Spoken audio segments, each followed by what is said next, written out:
After trying a bunch of different seed varieties this year, trying a bunch of tomatoes, cucumber varieties, and a bunch of other ones, I've made my fair share of honest but crucial mistakes that has cost me some plants. So in today's video, I'm going to go over my top 10 most common seed starting mistakes that you guys should try to avoid.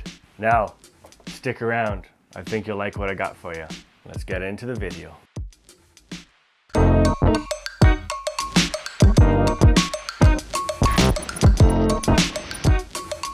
Hey, this is Devin from Prepping to Survive, where I help you guys live a simple, safe, and happy life. By avoiding these 10 seed starting mistakes, you guys are going to be giving your seedlings the greatest chance of success and growing. If I didn't mention something and you guys got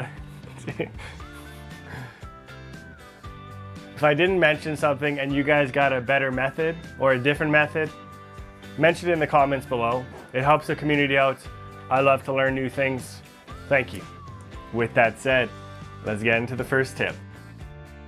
So tip number 1 is not using the proper seed starting mix. When it comes to your seed starting mix, it's essentially what retains the moisture so that your seedlings can break open and the baby leaves can come to the surface. You have to remember, seeds don't need any nutrients right away. They got that in the seed itself. So when you germinate your seeds, all it needs is humidity and warmth. I see a lot of gardeners use outdoor garden soil or homemade compost in their seed starting mix. And what happens when you do that is you bring in your fungus, diseases, bacteria, and that can cause your plants to dampen off. If you want to save a bit of money and make your seed starting mix yourself, a very common recipe is 2 parts peat moss or coca coir and 1 part perlite.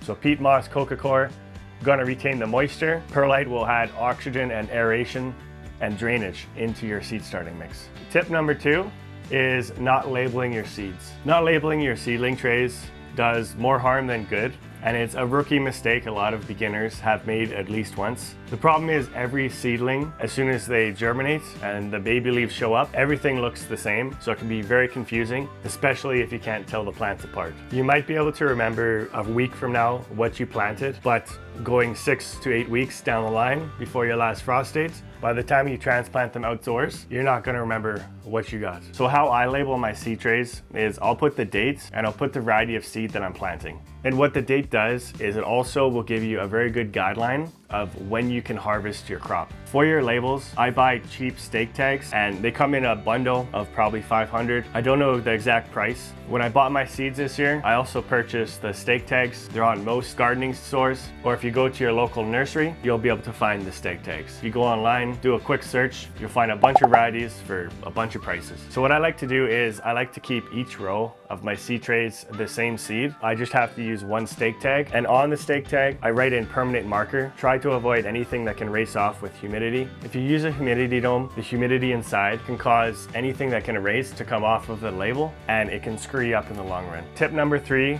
is not pre-moistening your seed starting mix. The reason I like to pre-moisten my seed starting mix is it ensures that everything is damp, and that's very crucial for your seeds to germinate properly. If the soil is moist, it allows the seed to crack open and to begin growing. So the baby leaves to go to the surface and the roots to start growing. How you can tell if your seed starting mix is damp enough is grab a handful and squeeze it together. If no water comes out and it feels like a wrung out sponge, and then when you open your hands, it still sticks together but comes apart easily, that's how you know if your seed starting mix is damp enough. Another benefit to pre-moistening your seed starting mix is it absorbs water a lot better than dry soil. I always find that if you put water on dry soil, then it's going to float, not absorb as much. And if you've planted your seeds already, those seeds might move, they might go to a different depth, they might move around, and that could screw up your germination process and your whole seed tray. Tip number 4 is not thumb packing your seed trays. When you thumb pack your seed cells, I always find that it allows you to put your seeds down at the desired depth and that it'll retain moisture much better. So what I do is I take my seed trays, I'll flush it at the top with my seed starting mix, and then with my thumb, I'll just lightly push down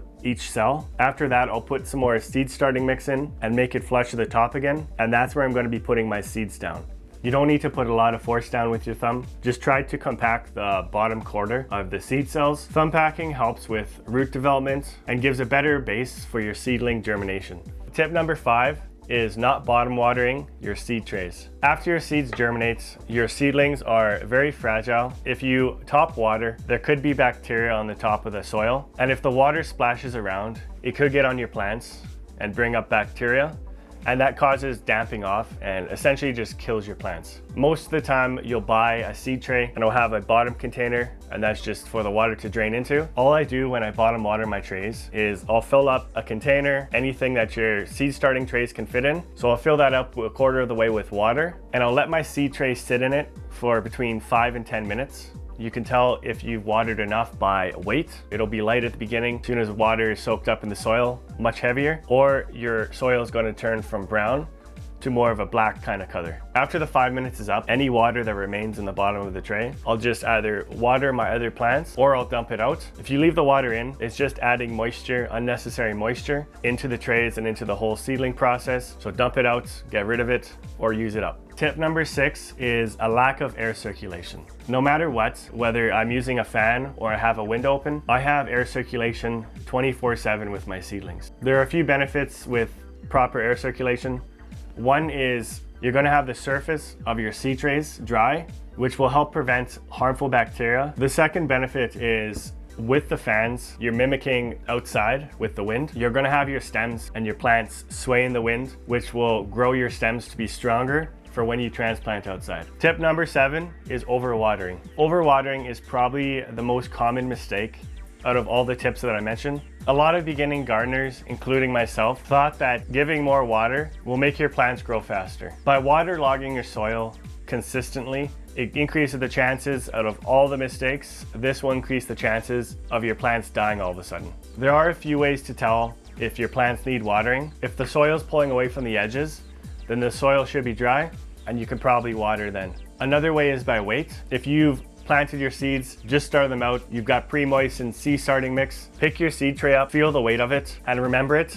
Another step further, if you want to get scientific, is put it on a scale, see how much it weighs, and then a few days after germination, pick up your seed tray again, weigh it if you want, and it should be much lighter, and kind of go off of that. Another tip is if you do use a humidity dome for your germination, very unlikely that you have to add water because the humidity is in there, it'll stay in there. Once your seeds are germinated, you'll water after the germination process. When you do bottom water your seed tray, make sure whatever you're putting the water in is level. You don't want one side of your seed tray to get more water than the other. So if you make it level, all your plants are going to get water equally. The problem with damping off is with most plants, once it's started, you can't recover the plant. The only plant that can recover somewhat successfully are tomato plants, because if you plant them deeper, more roots will appear, which can fix the problem. You have to remember that indoor grow lights and indoor conditions aren't the same as outdoor with the sun. So you're going to have less evaporation, which means less watering. If you have a good seed starting mix or you have a good potting mix, you're not going to have to water nearly as much. I prefer a brand called Pro Mix. They're a higher quality one. You can get them at Home Depot, and I'll link them in the description.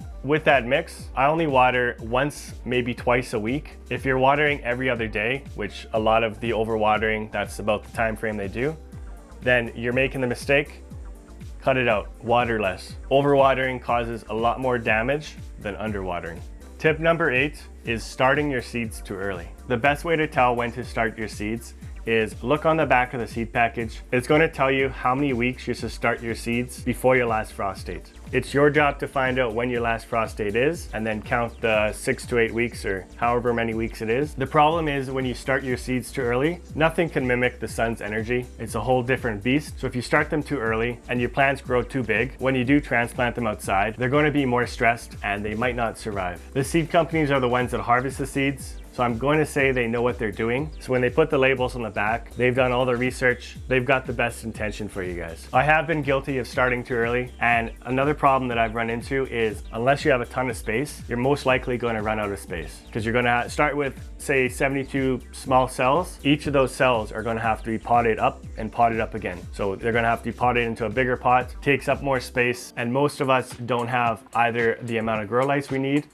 or the space we need. Tip number 9 is over fertilizing your seed trays. I actually ran into this problem this year. What happens when you over fertilize your seed trays? You're thinking that your seeds are gonna grow bigger, they're gonna grow awesome, but really what happens is most fertilizers are for roots, and when you feed too much, your plants grow way too fast, they become leggy, and they're just not as strong as slow and steady growth. If you do use fertilizer, I always recommend by starting off small, use about half of what the bottle says. And this is because your seeds are not mature yet, they're just starting out, so they don't need a lot of nutrients to grow. It's like plants on steroids.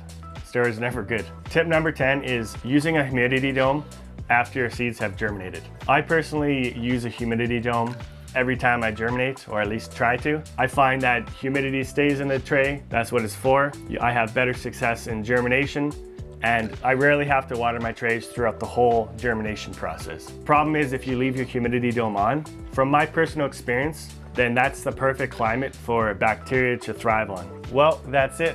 That's my top 10 most common seed starting mistakes that I've come across personally and that I've seen on forums. Thank you guys for watching this video. If you got something useful out of it, one of these 10 tips will help you, then consider hitting that subscribe button, hit that like button. I'll see you in the next video.